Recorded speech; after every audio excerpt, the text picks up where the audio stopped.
Lundi 25 mai 1998, plus de 200 personnes manifestent pour le salami. La mortadelle est en furie.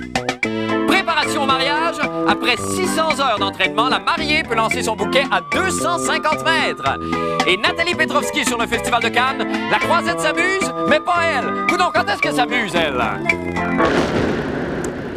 Bonne fin du monde et bon début de semaine, mesdames et messieurs. Tout d'abord, des nouvelles de moi. Eh bien, peuple en manque de virgines et en sevrage de bouscottes, cessez de vous morfondre puisque ce soir, je vous offre mon fameux téléroman pour lequel on a, bon, malheureusement pas encore trouvé de titre malgré des heures et des heures de brainstorming. On a quand même quelques bons choix, là, comme moi, Christiane F., 16 ans, droguée croustillante, et Maureen, tu seras toujours mon bidet. Un choix difficile. L'épisode de ce soir met en scène la créature des marais, Godzilla. Bon, plusieurs croient que Godzilla est un film à grand déploiement. Oh non, non, que non. Non, Godzilla est avant tout un personnage de téléroman très populaire, toujours interprété avec brio par Angèle Coutu. On a pu le voir évoluer dans Les Moineaux et les Pinsons, où il a mangé toute la distribution, et dans Les Machos. Il y avait un tout petit rôle, il venait porter un bouquet de fleurs. Alors, l'épisode de ce soir met en scène le perfide général Brown, qui veut utiliser le monstre à des fins militaires et qui sera interprété par nul autre qu'André Ducharme. Bonsoir. Bonsoir, André. Et j'interpréterai l'écologiste Doug qui veut remettre la créature dans son milieu naturel. Alors, on commence et l'action se déroule à Montréal. Prêt? Attention, la créature arrive! La créature arrive! La créature arrive! Vite, vite, Godzilla, va-t'en, Godzilla. Godzilla, va-t'en. Va-t'en, Godzilla. Regagne la nature d'où tu viens. Ouais, hey, c'est des beaux effets spéciaux. Oui, c'est bien fait. Honnêtement, là, je suis bouleversé. Là. Oui, moi aussi. On recommence-tu? J'aimerais ça. OK, on peut le refaire. OK. Reviens, Godzilla. Reviens. Godzilla, c'est un ordre. Anéantis le monde tout de suite. Voilà. Ah, regarde, elle revient, hein? Il suffit de l'appeler une fois perdue. Attends, je suis vraiment impressionné. Oui, c'est bien fait. On va voir si elle va. Va-t'en maintenant! Va-t'en! Ben voilà, ça se juste à l'appeler puis à part. Non, c'est super facile. Aviez-vous ça dans le temps d'RBO? Non, on n'avait pas ça. Non, on avait Bruno Landry, par exemple. Ah, ben c'est presque pareil. Moi, j'ai l'impression qu'elle va revenir. Oui? Regarde. Ah, elle revient. On apprend à la connaître. C'est calme, hein? C'est comme la mer, elle part, elle revient. Ça fait été, ça fait vacances, ça fait soleil. Hey, je voulais te poser une question comme ça. Oui. Paul Oud, il revient-tu l'année prochaine? Ben, en fait, ça dépend de Francine. Il a signé un gros contrat à Radio-Canada. Il a animé un quiz. Regarde. Ah, elle revient. Elle est repartie. J'aime ça. Non, c'est bon finalement. Oui, c'est bon. C'est pas très épeurant, par exemple. Non. Bon, on va finir ça là, hein, je pense. Ah! OK. Alors, maintenant, qu'arrivera-t-il de Godzilla? Le général Brown parviendra-t-il à détruire l'humanité? Le bon Doug sauvera-t-il Godzilla? Autant de questions dont on se sac complètement, finalement. Merci beaucoup, André. Ça fait plaisir. Ça a été une joie de travailler avec toi. Maintenant, pour les nouvelles de la fin du monde, eh bien, au moment même où nous nous parlons, les grands financiers de ce monde complotent dans notre dos. Hey, je suis avec la Pologne puis le Brésil. On va-tu casser la gueule au Liban? On met-tu tous les Chinois au chômage? Ça serait le fun, envoyez donc. Et ces messes basses me remplissent d'effroi, pour tout vous dire. Et je ne suis pas le seul. Quelques centaines d'individus ont manifesté ce matin contre la mondialisation de l'économie et l'accord multilatéral sur les investissements, ou, si vous préférez, l'AMI. Une centaine de personnes ont été appréhendées par le groupe tactique d'intervention à la suite de cette démonstration. Et Jean-René Dufort, l'homme à la petite matraque, a participé à cette manifestation baptisée Opération Salami. Je viens de la comprendre! Ami Salami, c'était comme un rapport de... Ah, excusez-moi, moi le lundi, on regarde ce que ça fait. Ça brassait rue René Lévesque aujourd'hui où près de 400 jeunes idéalistes dynamiques ont bloqué l'accès à la 4e conférence sur la mondialisation des économies afin de protester justement contre la mondialisation des économies. On a profité du symbole qui était la conférence de Montréal pour venir dire non, pour venir montrer au gouvernement et aux différents chefs d'entreprise qu'on est prêt à résister aussi longtemps que ça pourra durer. Personne n'a rien compris, mais c'est pas grave. Je sais cependant que le Québec est certainement le seul pays où manifestants, journalistes et policiers peuvent se procurer des popsicles pendant une émeute.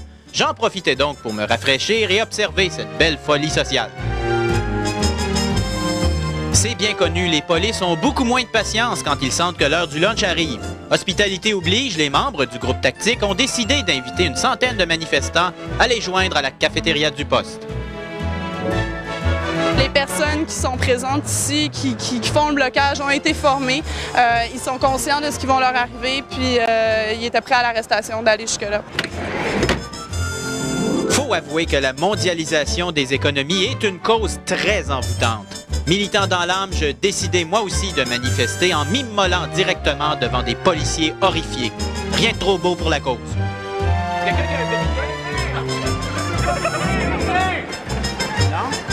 Maudit que j'haïs ça quand il y a de l'eau dans le gaz. Ici Jean-René Samplon-Dufort, à Montréal. La fin du monde en bref. Après l'immense succès de la loterie Diana, de la margarine Diana et de la mort de Diana, une compagnie touristique de Londres en Angleterre proposera dès cet été des visites guidées à la mémoire de Diana. Vous pourrez ainsi refaire tout le parcours emprunté par son cortège funèbre, aller magasiner au magasin du père de son défunt amant Dodi ou simplement faire le tour de toutes les places où elle a fait tata. L'annonce de ces excursions a eu l'effet d'une bombe au pays de Galles où la population en liesse a envahi les rues et où même la reine Élisabeth II a été surprise à se secouer frénétiquement le membo sous l'œil discret de son garde du corps. Ouais, elle se ressemble de moins en moins à la reine. Hein? Non, mais imaginez, ça aurait été drôle si ça ressemblait avec la... Loin d'être démodé, le mariage effectue un retour en force. Ce que beaucoup de gens ignorent, cependant, c'est qu'avant de passer à l'église, les couples doivent se prêter à cette initiation qu'on appelle les cours de préparation au mariage. Un exemple, un homme, une femme. Appelons-les Suzanne et Sven. Donc, ce couple veut convoler. Bon, avec des accessoires, ça va être un petit peu plus clair que ça. Alors, on a Sven et on a Suzanne. Alors, ben oui, on a le budget qu'on peut, qu'est-ce que vous voulez. Alors, nous avons Sven, qu'on reconnaît, assez noble, très scandinave. Il se fait... Bon, à première vue, ils forment le couple parfait et tout indique qu'ils sont prêts au mariage. Mais non, le sont-ils vraiment? Suzanne porterait-elle ses culottes sur la tête si elle avait suivi un cours de préparation au mariage? La réponse dans le reportage d'Isabelle Maréchal, la catcheuse de bouquets, qui lève un voile sur ses leçons prénuptiales. Allez! Un Bing Bang rentre dedans, oui. tout ça. Et paraît-il qu'il a fait preuve de stratégie et il y avait des pneus à gomme dure et c'est pour ça qu'il aurait terminé 5e. Alors, si vous avez des rallyes cet été au bureau, là, prenez des pneus à gomme dure et vous allez terminer 5e. Voilà. Mais là n'est pas le but de ma chronique d'aujourd'hui. Non, je te vois venir. Je me veux éducatif aujourd'hui. Bon. Parce que, tu sais, on a toujours une petite caméra qui nous montre le pilote, tu sais, ça shake comme ça, puis on dit, mais on n'a pas de micro. On ne sait pas ce que se dit ce pilote-là, parce que moi, je suis sûr que ces gars-là, ils se parlent pendant 2h30. Tu sais, tu es tout seul dans ton char, tu te parles. C'est évident, nous autres, on se parle dans notre char. Et ce soir, tu vas nous faire je vous dis, exactement, je vais recréer le Grand Prix de Monaco, tout à fait, le Grand Prix de Monaco, et je suis un pilote au moment où je te parle, je suis sur le point de l'être. Oui, c'est ça. Je vais courir le Grand Prix de Monaco. OK, parfait. Alors, je veux que tu me donnes le signal. OK. Ben, la petite lumière, go! OK, c'est parti. Attention, c'est un départ. Ah, maudite merde, je me suis mélangé entre la cloche et le break. Attention. Moi, j'ai jamais compris pourquoi une Formule 1, c'était pas automatique. Il me semble qu'au prix qui coûte ces autos-là, ils pourraient se forcer un peu. Ils sont capables de te sortir une Firefly automatique pour 15 000 $, puis une Formule 1, ça coûte des millions, ça n'a même pas de coffre à gants. Ah, wow! Caroline de Monaco! Allô? Je sais pas si ça dit que pendant qu'elle est assise dans les estrades, là, son nouveau chum, il est en train de la tromper sur le bord d'une piscine en se faisant poser par des paparazzis. Elle a un beau sourire quand même, hein? Ça doit être le Prozac. Ah ben, le char en avant qui boucane. Ah, c'est normal, c'est écrit Marlboro dessus. Ça fait du bien, une bonne blague quand on conduit un char à 300 km/h. Bon, je viens de pogner du gazon. J'aille ça, pogner du gazon, parce que ma voix est tout le temps chef à attendre, puis quand je pogne du gazon, puis ça me chatouille dans la gorge quand je parle, puis bon, de retour sur l'asphalte, quel plaisir. Atchou! Ah, yark, dans ma vitre de casse. Ah oui, je suis mère, tasse-toi. Laisse-moi passer. Peut-être que si j'essayais en allemand, Achtung, stupidisch! Ça marche pas. Bon. Ah, il faut que j'arrête au puits pour mettre l'essence. Ça va me faire des pétropoints au moins, c'est déjà ça. Bon, une seconde, 2, 3, 4, 5, 6, 7. Ah, wow. Hey, 4 pneus et un plein d'essence en 7,4 secondes. C'est quand même mieux qu'au garage au coin de la rue chez nous. Hein. J'aurais peut-être fait 6 secondes s'il n'y avait pas eu un jour de mécanicien qui a incité pour avoir un pourboire. C'est pas évident de trouver 50 cents dans une combinaison. Hein. Voyons, qu'est-ce qui est écrit sur l'auto d'en avant, là? Hein? Faut que j'avance. Bon. Si tu peux lire ceci, tu suis d'être trop près. Excusez. Bon! La course est finie. Ça a bien été. C'est bien beau, mais le pire s'en vient. Il va falloir que je parle à Ron Fournier. Ça, c'est C'est déjà terminé? Hein? J'y étais parti! C'est beau, hein? C'était Tchekhov. C'était, oui. Je pense que oui. Je suis parti. Il conduit pour quelle écurie, lui? Merci beaucoup, André. Ça fait plaisir. Amuse-toi bien, Victor. Combien d'enfants, toi, André? J'en ai 2. Eh, boy, les chanceux. Merci beaucoup, André. Maintenant, à la météo, dans la série, c'est vous qui l'avez demandé. Ben, vivez avec à cette heure. C'est le météorologue amateur du jour, Monsieur El Mimo. Bonsoir, El Mimo. Mimo. Oui, oh, Mimo. Il neige dessus. Comment ça va, Mimo? Oui, content. OK. Non, c'est quoi le truc, hein? Ah, c'est bon! C'est le fils de Mimo qui fait pleurer du shérif.